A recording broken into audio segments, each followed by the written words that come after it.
Hello everyone, আসসালামু আলাইকুম। সবাই কেমন আছেন? আশা করছি সবাই ভালো আছেন। আলহামদুলিল্লাহ, আমিও ভালো আছি। আর আপনাদের সাথে আছি আমি জান্নাতুল মাওয়া সাভার থেকে। যেহেতু এটা আমার ফার্স্ট ব্লগ, তাই আমার পক্ষ থেকে সবাইকে আমার আন্তরিক শুভেচ্ছা ও ভালোবাসা। আর আমি যেহেতু একদমই নতুন, তাই চিন্তা করেছিলাম যে আজকে আমার ফার্স্ট ব্লগে হয়তো আপনাদের সাথে একটু পরিচয়টাই হওয়া হবে। আমি যেহেতু সাভারে থাকি আর এখন হচ্ছে আমি বেড়াতে এসেছি খুলনা। আমার 2 বেবি আছে। আমার শ্বশুরবাড়ি কিন্তু সাভারেই, আমার বাবার বাড়ি হচ্ছে খুলনাতে। আর এই তো এখন হচ্ছে আমি আমার আন্টির বাসায় আছি। তার ছাদ বাগানটা একটু শেয়ার করব, কারণ ফার্স্ট ব্লগ কী করব সেটাই ভেবে উঠতে পারছিলাম না।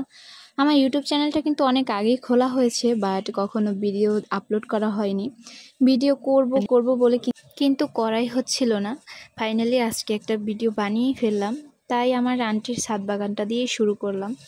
এই তো দেখেন, আন্টি কিন্তু এখানে অনেক সুন্দর করে গাছ লাগিয়ে রেখেছে। মাশাআল্লাহ, সে যেই গাছে লাগায় না কেন অনেক সুন্দর হয়। এই তো এখানে একটা গাছ দেখতে পাচ্ছেন, এটা কিন্তু লেমন ক্রাশ গাছ। আর এটা দিয়ে কিন্তু চা বানালে একদম আদার ফ্লেভার যেটা আছে ওইটা কিন্তু পাওয়া যায়। আর এটা দিয়ে পায়েসও তৈরি করা যায়, খুবই ঘ্রাণ আসে। এই গাছগুলো কিন্তু একটু ঘাস টাইপের দেখতে, এর উপরে কিন্তু একটু হালকা টাইপের ঘাসের মতোই লাগে ধরলে।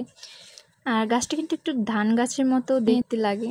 এই তো এখানে কিন্তু আমি দুটো ছিঁড়ে নিয়েছিলাম চা বানিয়ে খাওয়ার জন্য। ছিঁড়তে গেলে একটু শক্ত টাইপের, ছিঁড়া যায় না। আর আমি ইউটিউবে কিন্তু একদমই নতুন, তাই আমার কোথাও ভুল ত্রুটি হলে বা আমার কথা বলা যেহেতু একটু ভুল হয়ে থাকে, প্লিজ আমার ক্ষমাশীল দৃষ্টিতে দেখবেন। যাই হোক, আজকের ভিডিওটা কিন্তু এই পর্যন্তই। সবাই ভালো থাকবেন, সুস্থ থাকবেন। যাবার আগে আমার একটাই কথা, আমার ভিডিও ভালো লাগলে আমার পাশে থাকবেন, চ্যানেলটাকে সাবস্ক্রাইব করবেন, লাইক করবেন, কমেন্ট করবেন। বাই বাই, আল্লাহ হাফেজ।